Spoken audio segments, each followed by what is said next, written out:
Patriots fans, I need your help because my mission in life is to make this the largest Patriots YouTube channel there is, and the best way to do that is to get more eyeballs on the channel so those new people can subscribe. Well, here's how I can use your help. Click the share button on this video, select Twitter, click post to Twitter or X, whatever it says, tag me at Nic_Rohloff for a retweet, and the first 10 shares also will get a follow from yours truly. Come on, help me out and make this the largest YouTube on the Patriots there is by sharing that video.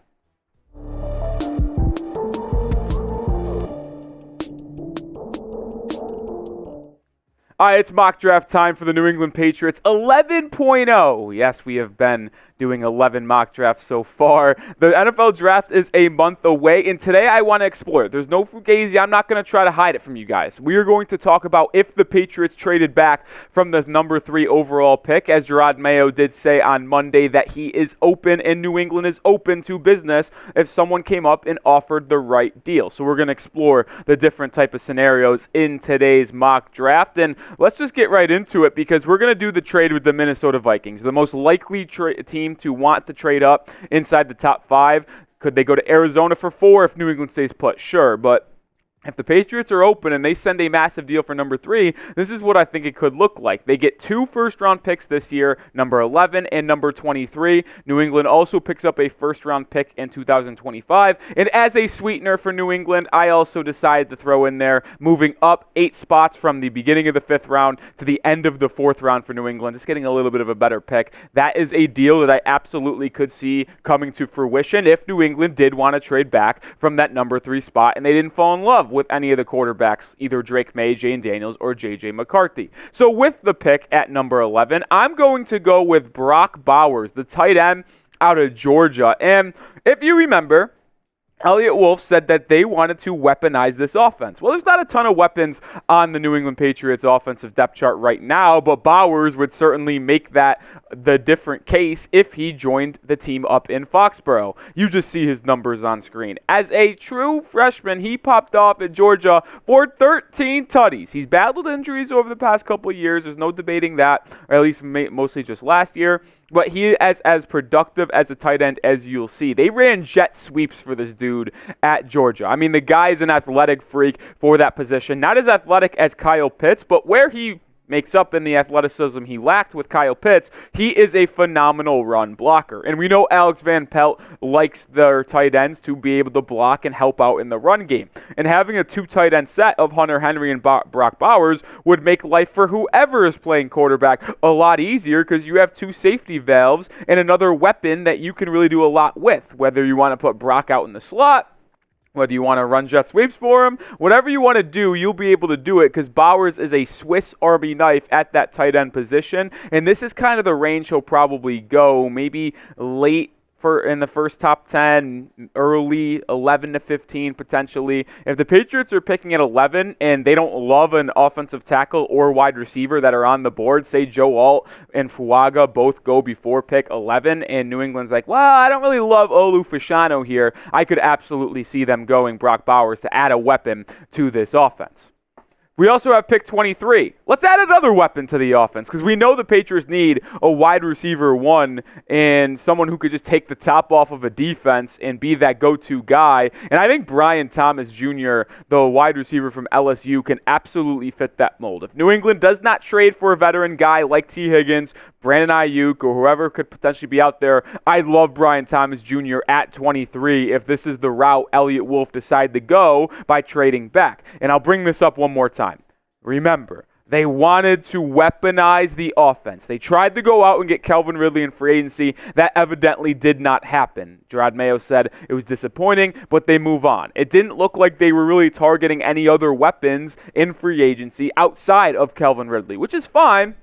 I'm okay not overpaying for these guys who aren't that good because they're just happen to be in a weak wide receiver class because how good this wide receiver draft class actually is. And Brian Thomas Jr. has the ability to be one of those elite guys. I have him firmly slotted in as my wide receiver 4. If you had to quickly rank my top 5, I'd go MHJ 1, Neighbors 2, Odunze 3, Thomas 4, and then AD Mitchell 5. And Thomas is just a big play waiting to happen. 1,100 yards, 17 touchdowns, and he averaged 17 yards per catch for the LSU Tigers this past year. He was really one of those guys Jaden Daniels turned to, and him and Daniels actually had a great connection in those 20 to 25 yard routes near the red zone. They'd get to the opposing team's 25, 20 yard line. They'd line up Brian Thomas either in the slot or on the outside, and they just run a straight up go route, and he would use his size, speed, and athleticism to just beat the corner off the press, get to the pylon, and then Jaden Daniels would drop a back shoulder to him, and it would be money as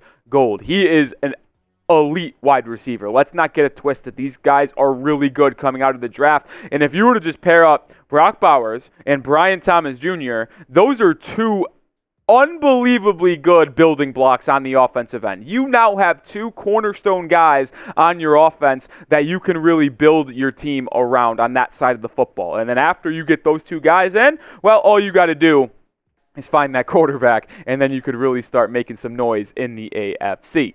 A lot to get to on today's show, but make sure you are subscribed because this channel, Patriots Today, is the best spot for Patriots NFL draft rumors and mock drafts. We are basically a month away, almost, I think, to the day. 25th of April is when it starts. Today's March 25th, the day of filming at least. So make sure you hit that sub button because in the next month, we are going to have you covered on all Patriots draft rumors. Another trade. Trade alert. Trade alert. I'm moving back up into the first round. We move from 34 to 29. We get another first-round pick. It would be our third of this draft. We also just moved back 5 spots in the third round. The Lions said yes, so I'm not going to complain about it. We get a first-round pick again, and we only got to move back 5 spots in the third round. And who am I selecting? I'm taking Tyler Guyton, the offensive tackle from Oklahoma. And you might ask yourself, well, why did you trade up? Well, for a couple of reasons. Well, I think Tyler Guyton is someone who isn't going to be there in day 2. I think he's going to go mid to late 20s in that first round. And also, if you pick him with that first round pick that you traded up to get, you get the 5th-year option on Tyler Guyton. If you take him in the second, you have him for 4 years, and then you have to either extend him or let him walk. Guyton, not going to flash to you with his PFF numbers. I'm not going to try to sugarcoat it or try to sell you on the raw numbers that PFF gave him. But he didn't allow a sack for the Oklahoma Sooners, and his games this season. And the reason why Guyton projects as a potential left tackle cornerstone for a team is how athletic he is. I mean, you look at his RAS, he graded out at 9.7. You see green on your screen?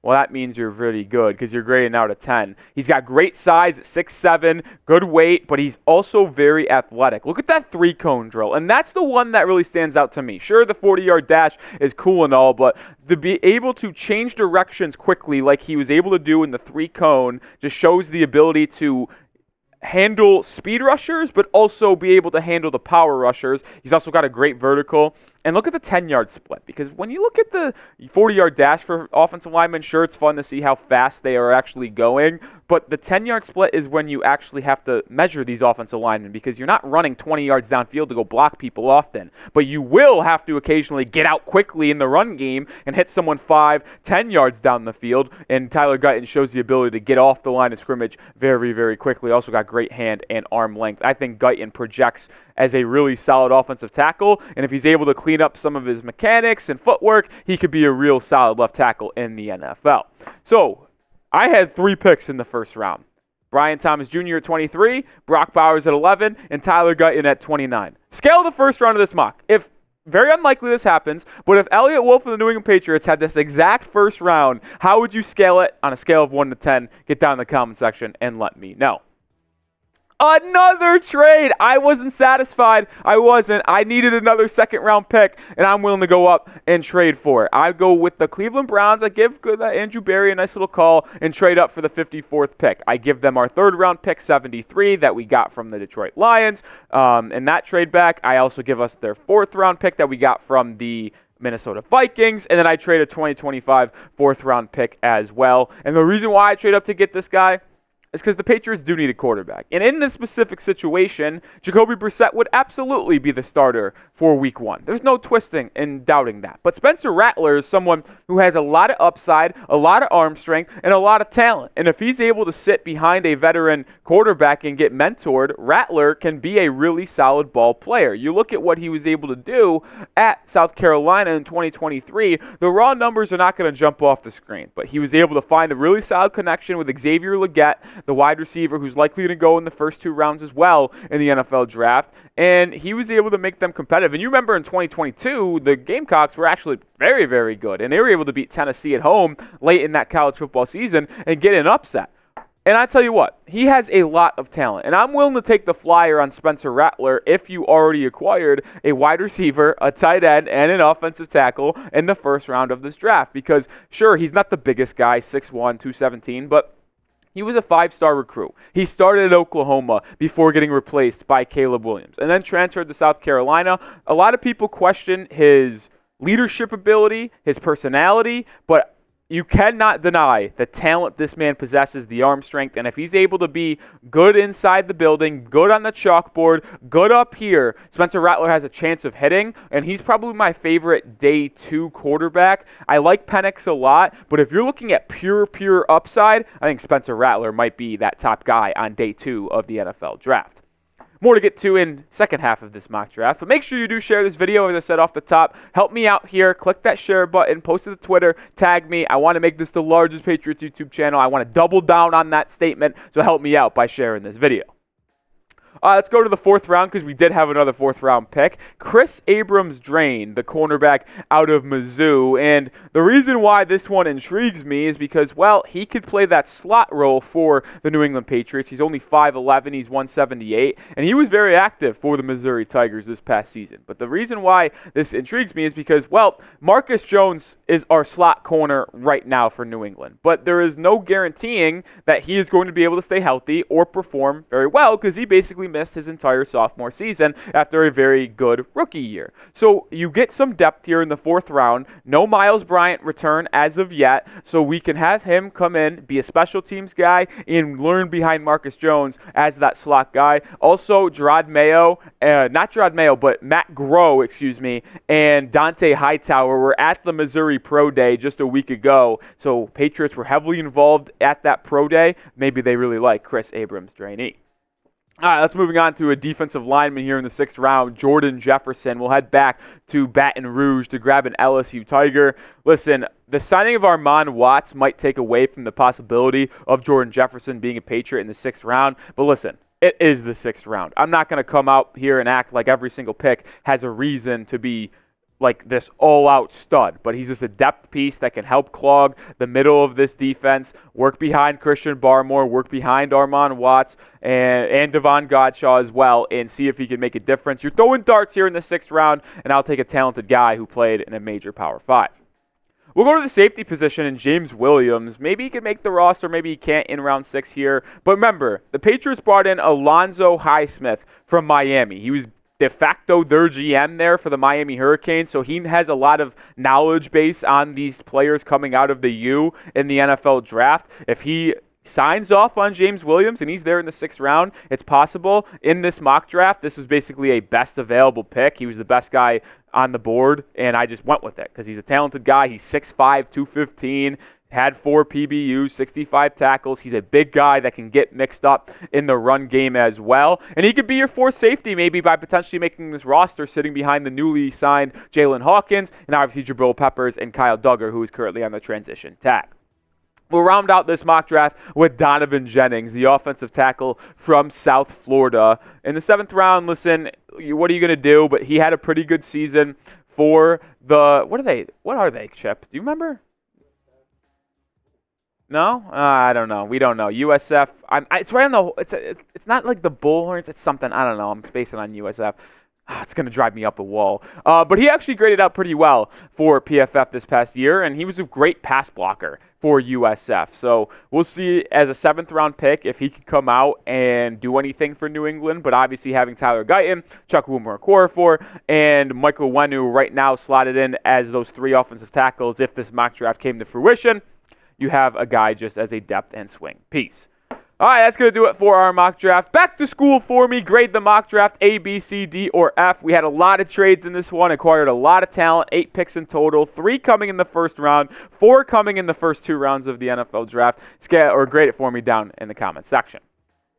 And make sure you are subscribed before we head out of here. Like I said, a month away from the NFL draft, and there's no channel going to have you covered better on YouTube than Patriots Today. We'll have all the picks broken down in length in that big weekend in late April, and the latest rumors, draft targets, mock drafts, and more leading up to that big NFL draft where the Patriots organization can really get started this rebuild in the right way.